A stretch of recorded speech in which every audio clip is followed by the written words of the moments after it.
Yon, what's up guys? Welcome back to my channel. And pangalawang araw natin ng paglalaro nitong ng Andon Pro. Nakaka-enjoy kasi siya guys. Naglalaro din kasi ako ng COD before, pero unlike sa COD kasi, eto gusto ko para kang naglalaro din ng MMORPG kasi ang dami niyang quest guys, then may dailies. May parang MMORPG siya na FPS, ang ganda. May PVP, tas may parang dungeon, ito yung ganito. Yan yung mga dailies niya, tas yung Ravens, ito ayan ayun may mga dungeon guys, ang dami. Mula normal, tapos hard, tas nightmare. Yan, normal, hard, nightmare, diba? Tapos, actually, hindi ko pa naman siya masyadong kabisado, pero within day 1 kasi unti-unti ko na siyang nagagamay, no? So, mapapansin nyo, ang battle power rating natin is 9,813. And good as free to play din siya. So, pwede mo namang gastusan kung gusto mo, no? Tsaka, ang bago lahat pala guys, ang server ko is Redwoods. Nandito ako sa Redwoods na. So, ang ginagawa ko lang ngayon, since ang cap level pa natin is 59, level 52 pa lang ako, ang ginagawa ko lang muna, before ako mag-dailies, is inuubos ko muna lahat ng natira kong quest. Ito, yan. Siyempre, nagpalakas muna ako bago ako binalikan yung mga quest ko. Kasi merong mga quest kasi na may hirap talaga guys yung solo mo. Talagang ma-challenge ka. Pero once na natapos mo naman, talagang worth it naman kasi may mga makukuha ka ng mga pang-enhance ng equipment. Anyway, pwede mong i-ups yung mga equipments mo dito. Yan na, pwede mong i-ups. Yan. Ito, nakabili na nga ako ng B39 Biotic Rifle tsaka ng SH95 gun. So, pwede mo siyang bilhin or pwede mo siyang i-craft, no? Makikita mo naman yan dito. Ayun, sa mapa, check nyo, may barrel. Yan. Pwede mo siyang i-craft, pwede mo rin siyang bilhin. These materials don't come easy, and the prices reflect that. District 1, yan, equipment shop.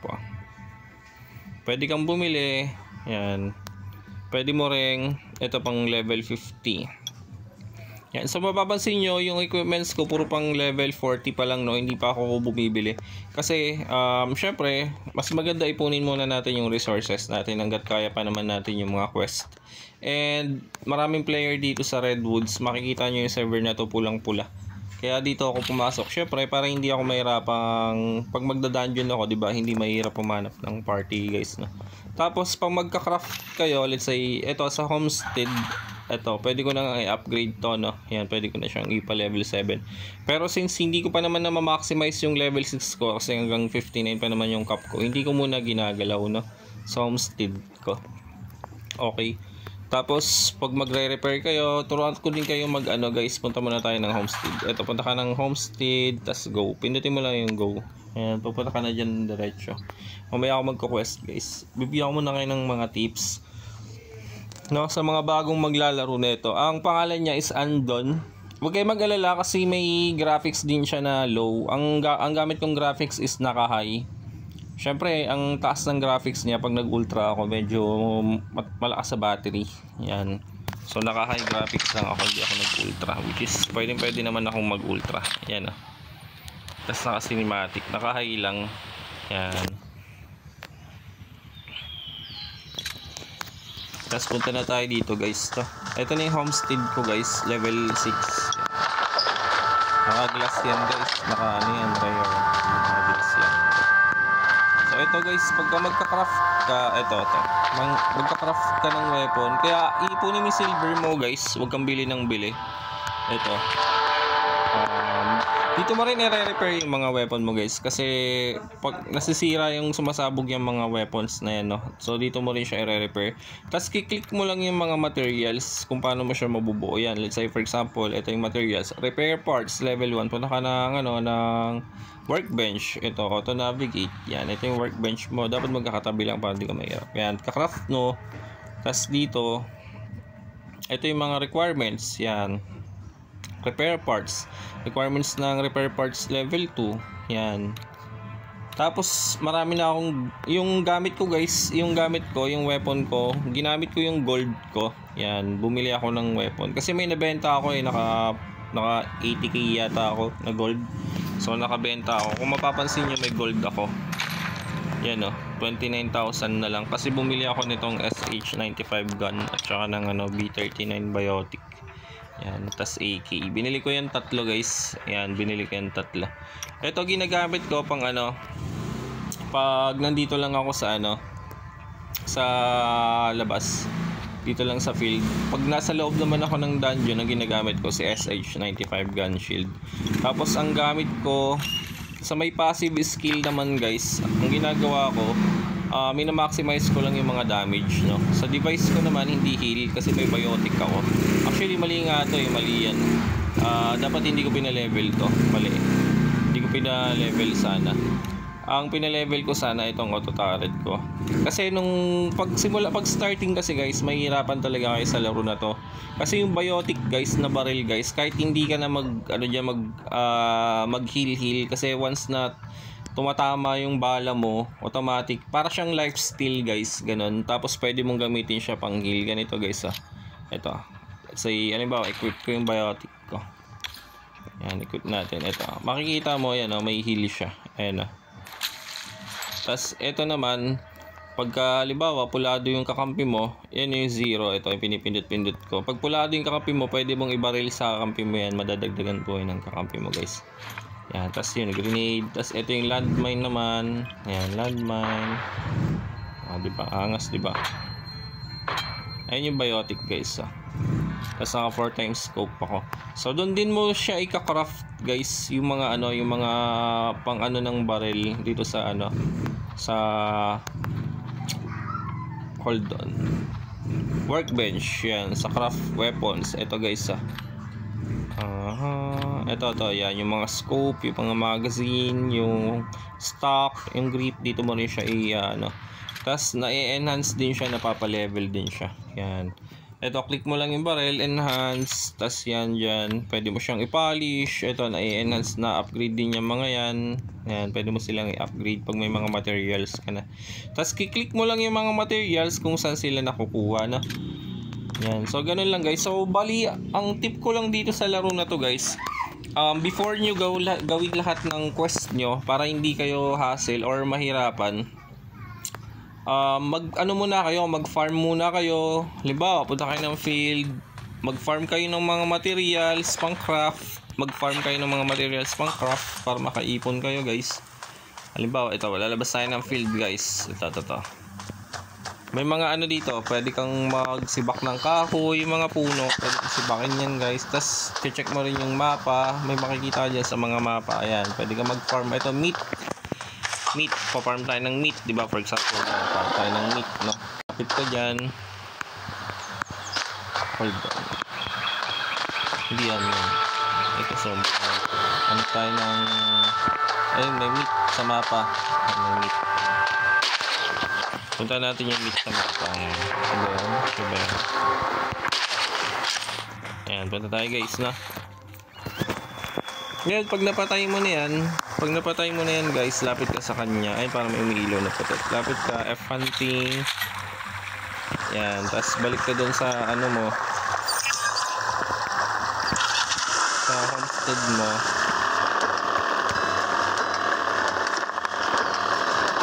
Yan, balik tayo guys, Gusto na ako, naligaw na ako. Wait lang, naligaw na ako guys. Balik tayo ng homestead. Yan. Ay, baba muna tayo guys. Ito na guys, mababawasan ako, diba? Pag binaril ko, napupunta ko. O kaya ito guys. Heal ako. Kaya, hindi ako magastos sa heal. Pero syempre, pag malalakas yung kalaban, kahit anong gawin mo, one hit ka talaga, lalo pag mga level 100 yung ka-party mo. Kaya pag papasok ka ng dungeon, tas sa mga nightmare na dungeon, huwag kang lulusob, doon ka lang sa likod nila. Tago-tago ka lang. Ayan, para hindi ka mamatay. Open na natin. So, meron tayong nakuwang meat, For example, may nakuha na tayo na meat, Punta ka dito sa grill. Ito yung grill. Puk. Yan. Tapos dito mo i-cook yung ano mo. Halimbawa, yung combination, magko-cook ka. Yan. So, may ginagawa ka na food. Ang purpose naman ng food, guys, para dito yan sa ano mo, sa anong tawag dito?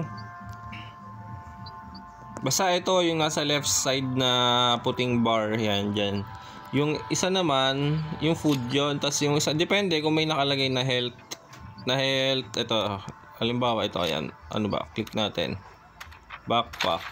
Yung mga food natin, yan. Ito, yan. Health.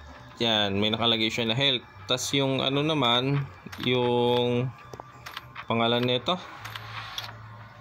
Ito, guys. Pakita ko sa inyo, guys. Ito, pwede mo rin i-craft to. Ito yung ano naman, antibody naman siya. Para naman dito yan sa ano. Energy pala to, guys. Energy yan, yung para sa food. Ito naman para dito sa ano. Yung sa antibody, para naman yun sa, check natin guys. Nakalimutan kong basahin, no? Health, yan. Health naman siya. Halimbawa, yan, di ba? May bawas ako, yan. Kakainin ko yung isang food. Yan. Madadagdagan yung energy ko. Yan. Tapos, ito, ay inom ako. Madadagdagan yung health ko. Yan. Tapos, yung HP ko, puno na ulit, no? 477 na ulit. So, kung bago ka pa lang dito sa game na to, guys, maintain mo na marami ka laging resources. Kasi kapag naubusan ka ng resources, mas mahirapan ka. Tapos, yung ammo naman, ito, dito yan sa combat. Yan. Pag gusto mo mag-craft, yan. Pwede mo siyang i-craft, no? Oh, sample. Ika-craft ko na to. Max natin, yan. Pag naubusan ka ng bala. Ito, nabibili rin to, guys. Yan, nabibili rin to, guys. Yung ano na yan. Tapos, pwede mo rin siyang i-craft, no? Pwede mo siyang i-craft. Pero, pwede mo yan bilhin dun sa Raven's Shelter, yan. Pwede mo yan dyan bilihin. Makikita mo yan dun. Yung crafting na sa yung ano, yung mga materials na sign.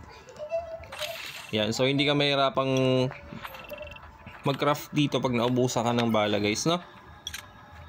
And then, ano pa ba? Sa survive naman, ito mapapansin nyo yung body ko, hefty. Marami kasi laman yung bag ko eh. Yan, hefty. Tapos kailangan i-maintain mo to. So, for example, nandito ka sa homestead, no? Maghanap ka ng water. Kasi kailangan mong igiban to. Itong drink, nakalagay. Tapos pagka, mapansin mo dito sa body naman, yung fitness. Yan yung pag mag-exercise ka na. Yung pag matutulog ka naman, halimbawa, wala ka ng food, wala ka ng ano, pwede ka matulog, tas pag iihi ka, pwede ka rin umihi, tas poop, tas yung, halimbawa, nandito ka na sa homestead, natuturo ko lahat, no? Sa homestead. Pag nandito ka sa homestead, paglabas mo dito sa, ano mo, sa bahay mo, dire-diretso mo lang yan, diretso mo lang yan sa kanan, nandun ka na sa river. Halimbawa, ito, punta tayo sa river, guys, no?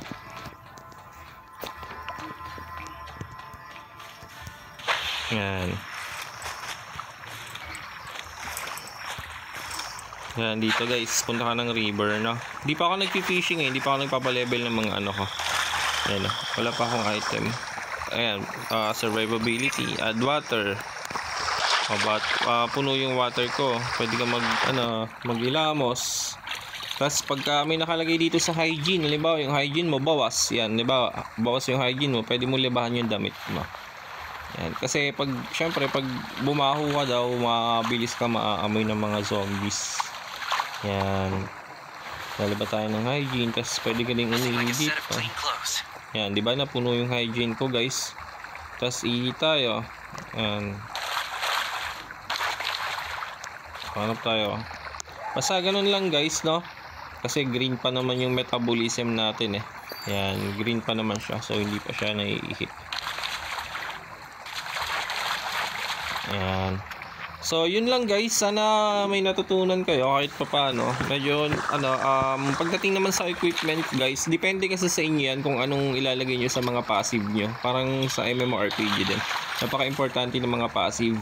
So, depende pa rin sa inyo yan kung anong gusto nyo. Puro damage ba? Gusto nyo ba makunat ka? Ganon. Gusto mo ba healer type ka? Ganon. So, kayo pa rin na magdi-decide kung anong ipapa-level nyo dun sa mga passive skills nyo. So, yun lang guys. Laro tayo dito tayo sa dito ako sa Redwoods. Pasok lang kayo kahit pulang-pula yung server nito, makakapag-create pa rin kayo dito. para hindi kayo mahirapan maghanap ng party. Napakarami, halos lahat yata ng player dito Pinoy, sobrang dami Pinoy dito. So thank you so much guys sa panonood. Sa mga bago pa lang pala sa channel ko, baka naman huwag niyo kalimutan mag-subscribe sa sa channel ko. Thank you guys so much. Bye bye. And Merry Christmas nga pala, and then advance Happy New Year. Yeah.